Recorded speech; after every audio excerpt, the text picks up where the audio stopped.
Hi, welcome back to 2 Cells, 1 Pack. Today we have the V11 tire change that we're going to do as a request from Jamie Pereira, and my name is Melt. Now, this is not a wheel that I particularly enjoy doing. There are a lot of things that you do have to be very careful on, so if you do this yourself at home, please be very detailed in your work. Now, without further delay, let's get into it.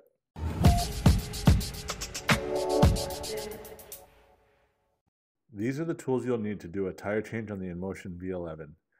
A 2.5, 3, and 4 millimeter hex, a socket wrench with a 10 millimeter socket, a Phillips screwdriver, an adjustable wrench, as well as a set of pliers. So first things first, we do want to remove the saddle to get to the tire. So there are these two 3 millimeter hex screws on both sides, so it's 4 in total, that we're going to remove to start.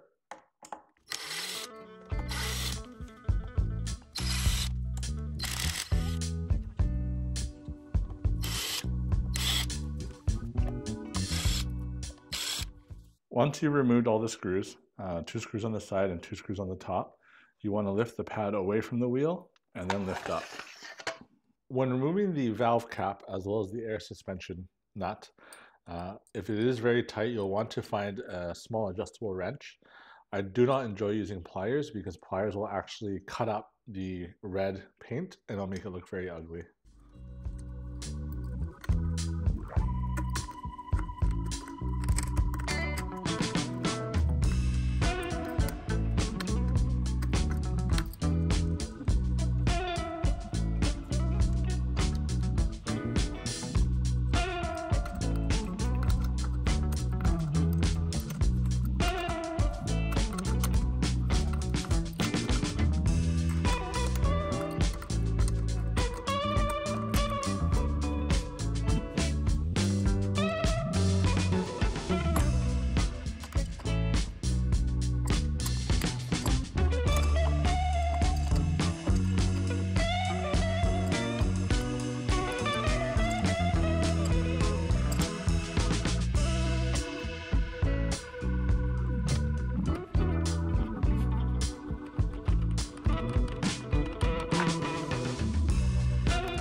After releasing all the nuts from the bottom and the top, now you can slide these chambers out.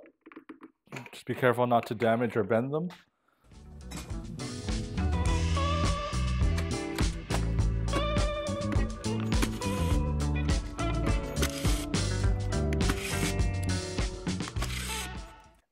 Now, as these 2 screws here are very close to the pedal, it may be hard to get your tool in. If you're using hand tools, you just may need a long extension. Otherwise, you can remove the pedal to avoid stripping the screw heads. In this video, I am using a ball-ended tool bit, and therefore I'm able to get in at an angle in a very secure manner.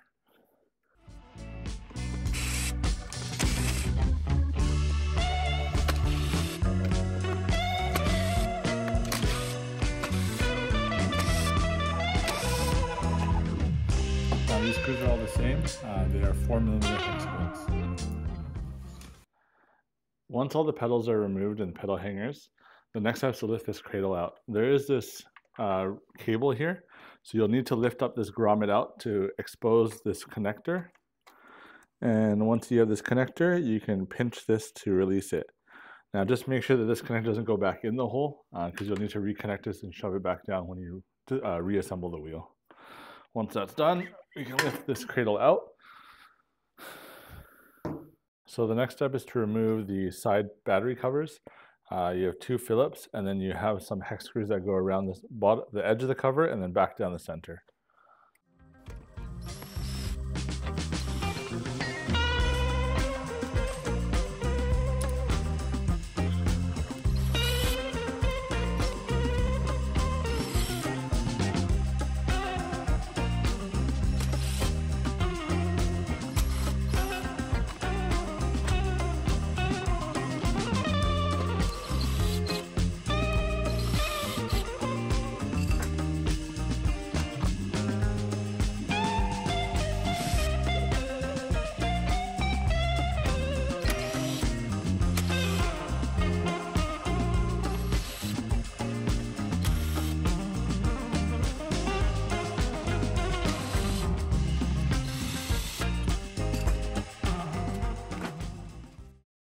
So now you have these 4 Phillips screws to cover this, remove this plastic cover.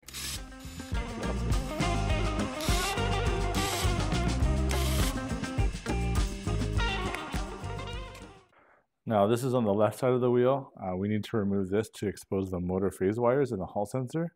And this way we can release the motor from the wheel. Now this next step is to go into the controller and remove the phase wires. The top cover is held on by 4 2.5mm hex screws.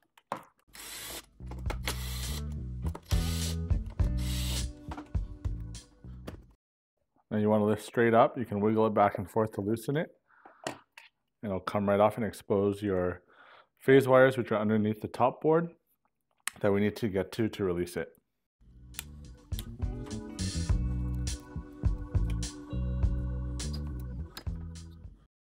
Now there are these 4 Phillips screws for us to remove the top board to get access to the phase wires.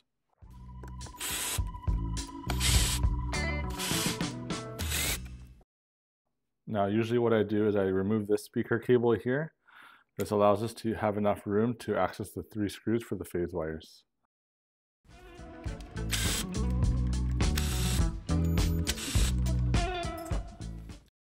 Now you can release the phase wires as well as remove the Hall sensor plug.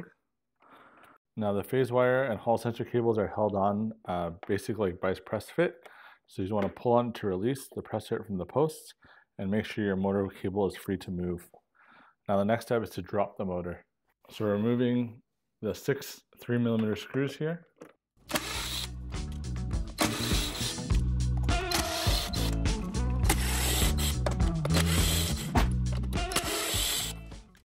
As well as the 2 screws that we didn't remove on the other side. So next we're going to remove these 4 silver screws. These are 2.5mm hex.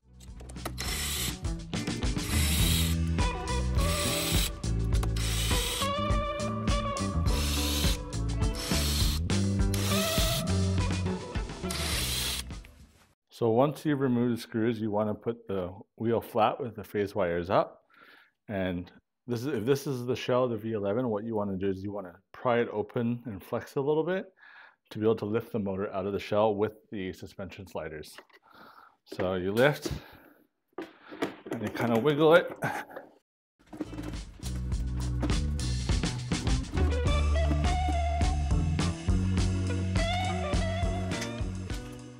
So now that we're ready to put the motor back into the shell, you want to make sure that the top of the wheel here with the phase wire cable is matching up to the left side of your wheel.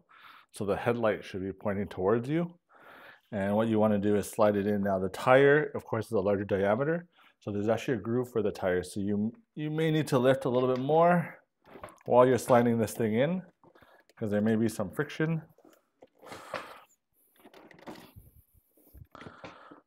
But what you're looking to do, if you come up to the top here, is you're looking to line up this slider with the slot that is here.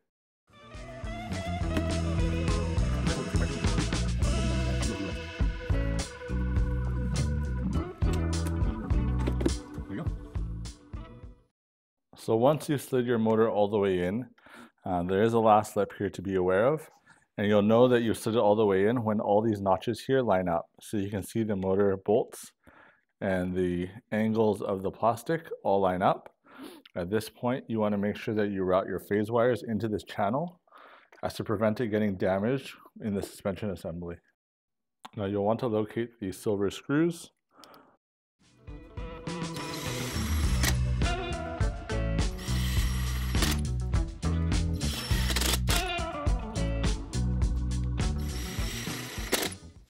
Once you put the 2.5mm hex silver screws in, the next is these black 3mm hex. Now these goes on the very bottom.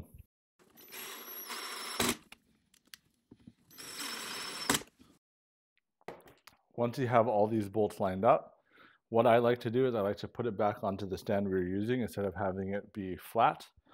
So we want to make it vertical so that we can work all around the wheel.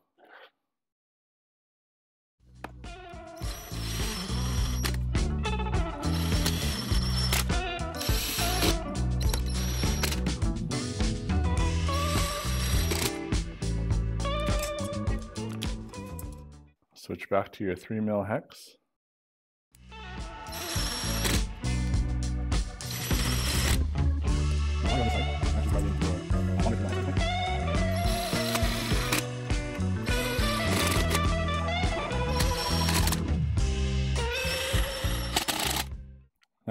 want to do is to tie up this top end first.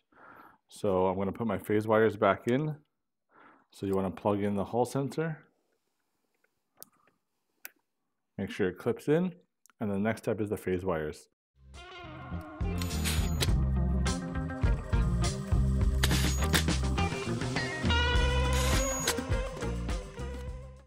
Once those cables are all tied in and they're tight to the body, the next step is to replace this board on top and make sure you plug back in your speaker and USB. At this point, you'll want to replace your zap straps.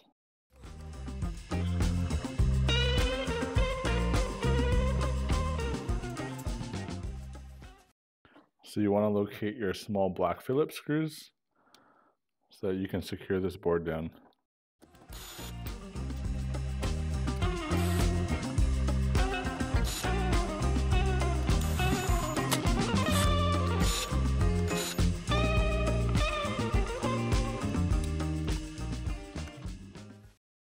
Now, before you put the control board cover back on, you want to make sure that all these cables and plugs are all very snug so you don't crimp anything.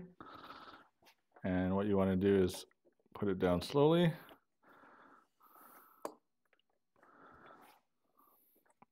If you don't remember which direction is correct, all you do is you check two things. The first is the InMotion logo is always facing the front of the wheel, so this is the front.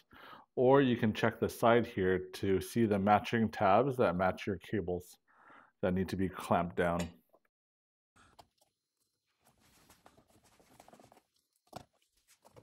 There you go.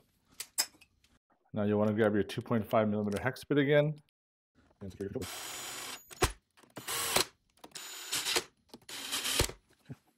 Now before you finalize the left side of the wheel here, you do want to make sure, and this is very critical, you do want to make sure that this cable routes into the small cable trough.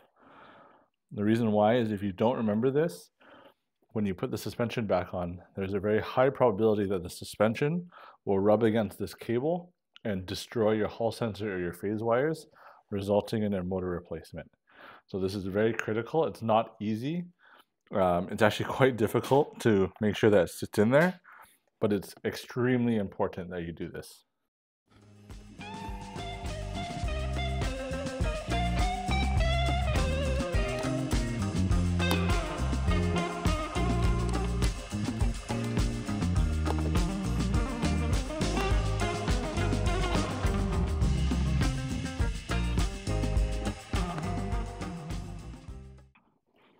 Now, as you can see, I'm trying to use the blunt end. You don't want to stab it with anything sharp to get in there, as you don't want to be the one to damage that cable either. Now, next thing to do is to make sure these Hall sensor wires don't get crimped. You want to make sure that this plastic is on the post fully and everything is clamped down. You want to source out this plastic piece that slots right there. And then there are 4 silver Phillips screws for you to screw that down.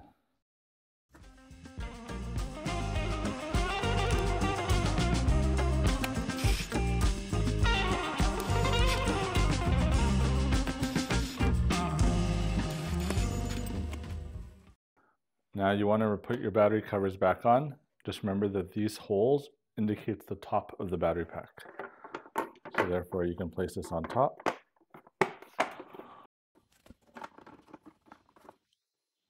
And then it is 1 Phillips, 3mm hex down the sides, and then a couple hex down the middle. Now that your battery covers are placed on, we're going to do these 2 inner screws first. There are these 3mm hex screws that are long.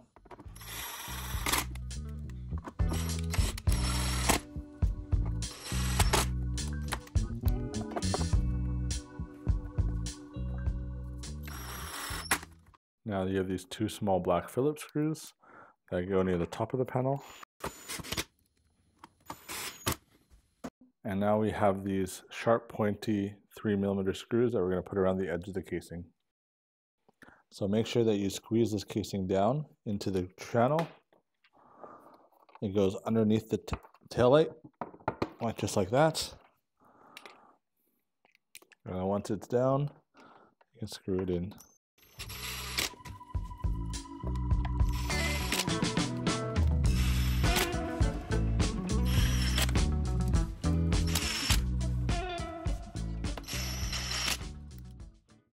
Same thing with this panel. You do want to make sure that it goes into the headlight groove before you screw it down.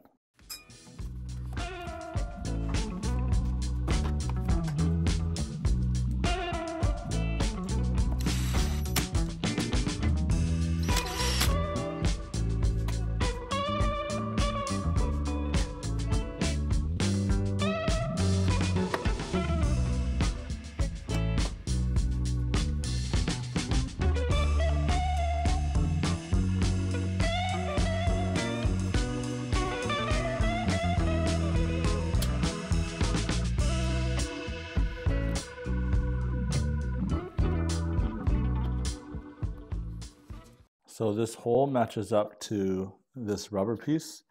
So you want to place that first and use that to help you align the screws.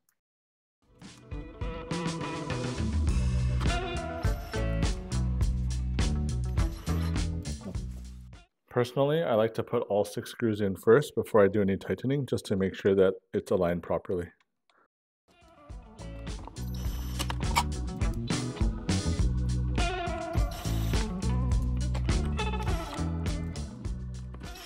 Once all 6 bolts are in, now we'll go and tighten them.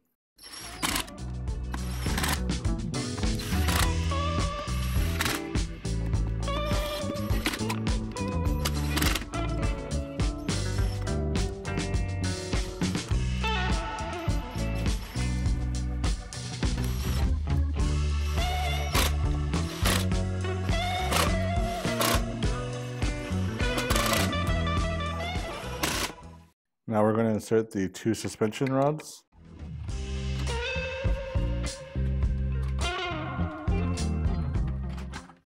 So what you'll want to do, you want to push it all the way through till you see it pop up.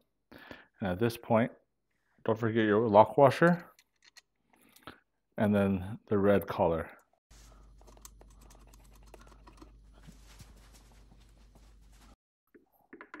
So we'll push the rod up. Put the lock washer, and then the red collar. These black caps that go along the bottom, we can lift up the suspension. You can pre-thread that onto the shock absorber on both sides. And then what you want to do is pull up on the suspension to the point where it touches and start threading it in.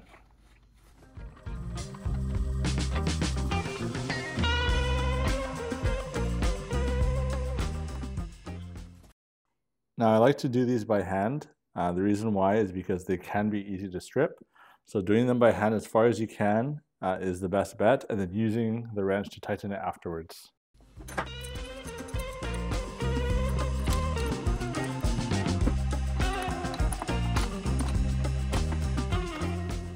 Once those are tight, you can replace the red valve cover.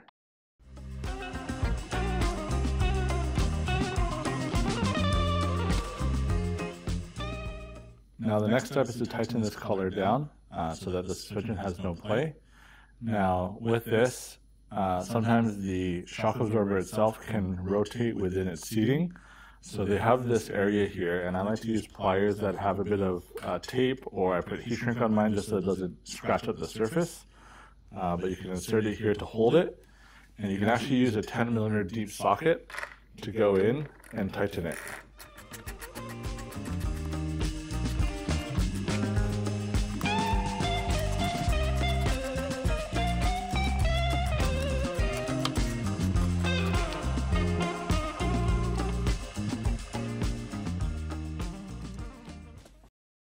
We're almost done. The last step is now to put these calf pads back on the wheel. Now there are these 3 detents for you to slot into this U-channel. So just make sure you slot them properly. They are kind of fragile and easy to break, so just be very careful.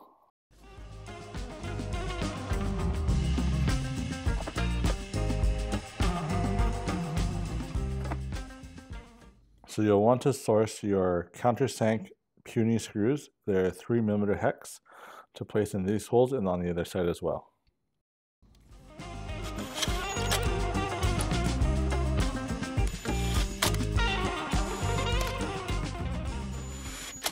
now you have these colored bolts that are going to screw into these holes and onto the frame.